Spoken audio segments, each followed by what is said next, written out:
Alors, qu'est-ce qui s'est passé aujourd'hui?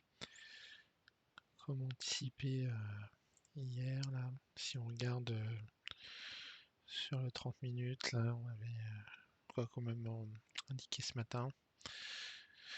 On avait ici les zones de liquidité avec un gap. On a, on a ouvert, on a cassé les liquidités directement. Donc on pouvait anticiper un rebond. Ce qui s'est passé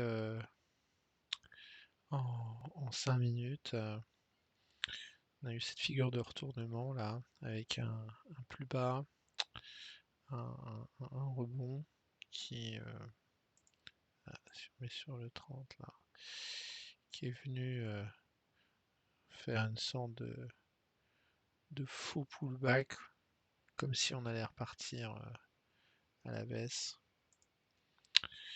Et ensuite on a baissé pour aller combler le petit déséquilibre là qu'il y avait ici là qu'on n'a pas comblé totalement, et on est reparti avec exactement la même figure sur le CAC, même plus prononcé, parce que ici on avait un tout petit gap là, et on est revenu sur le gap. J'ai l'impression qu'on l'a même pas comblé.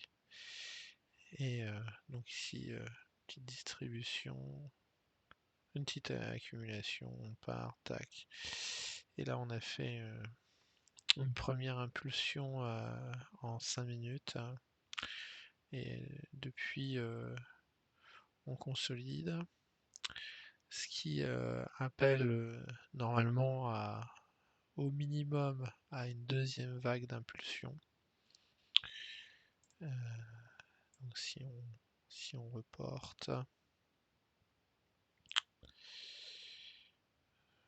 dépend comment on fait, on peut faire comme ça ou comme ça, mais en tout cas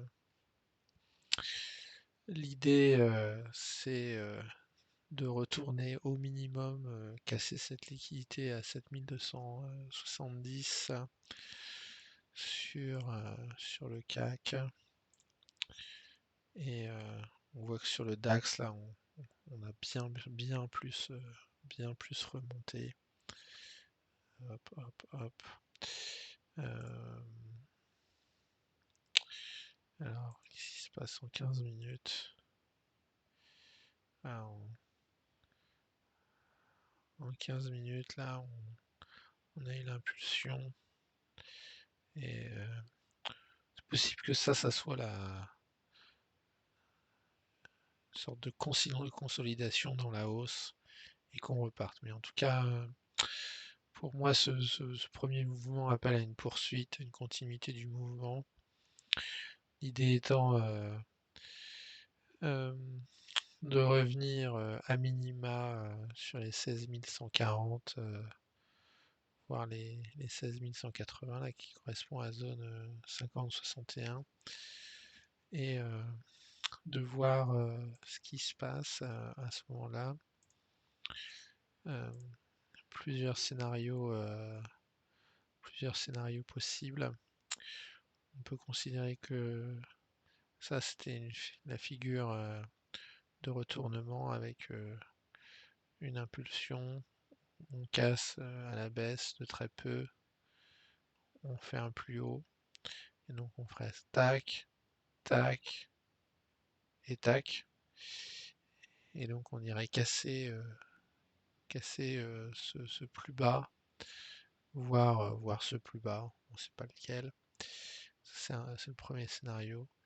Et sinon, scénario consiste à dire que ici, qu'on n'a pas encore fait la figure de retournement, et donc hop, on fait là, on revient là, et on va au-dessus.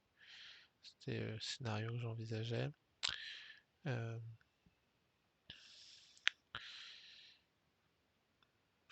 n'ai pas vraiment de préférence à ce stade. ce qu'on peut se dire, c'est que sur le, sur le dernier mouvement, en 2 heures, on avait fait ça, une accumulation, une impulsion. Si on avait la reproduction, euh, on irait peut-être au-dessus des 16 200, un retour en réaccumulation, euh, et ensuite une hausse au-dessus. Bah, tout dépendra de comment ça va se passer vendredi et lundi. Euh,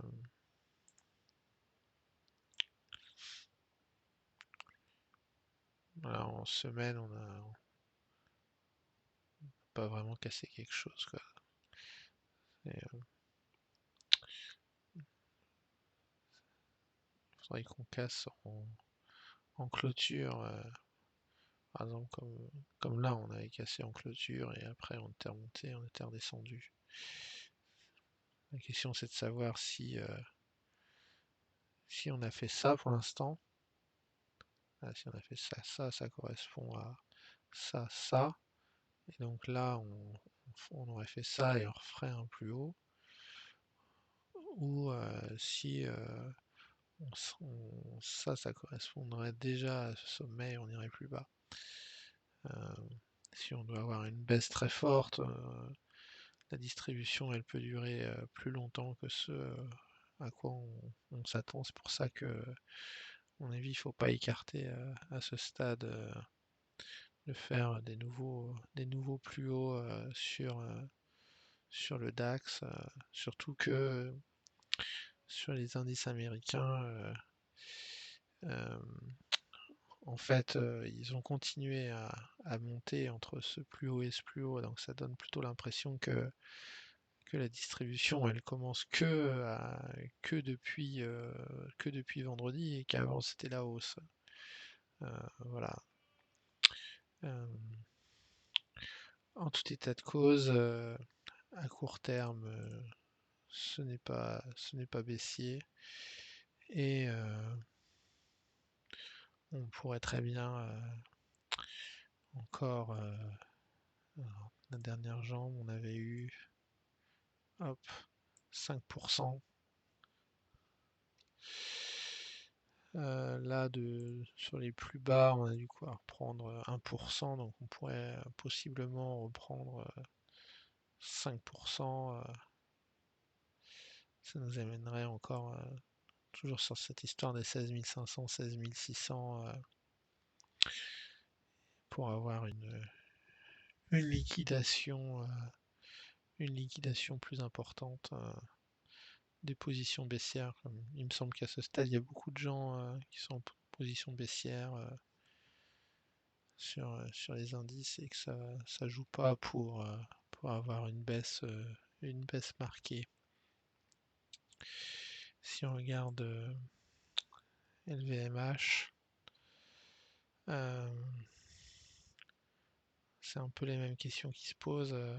Est-ce qu'on considère que la distribution c'était ici et que ça c'était la liquidation? Et auquel cas, ici on aurait cassé, on va dire cassé on aurait cassé ces derniers plus bas là, et qu'on remonterait, et que là on aurait comblé un déséquilibre. Bon, c'est possible, hein, c'est possible de considérer qu'on a cassé, on revient, on fait ça, on remonte, on redescend. Euh, c'est tout à fait possible. Faudra être attentif dans les jours à venir, à mon avis, pas avoir trop de conviction. Euh, si on regarde L'Oréal,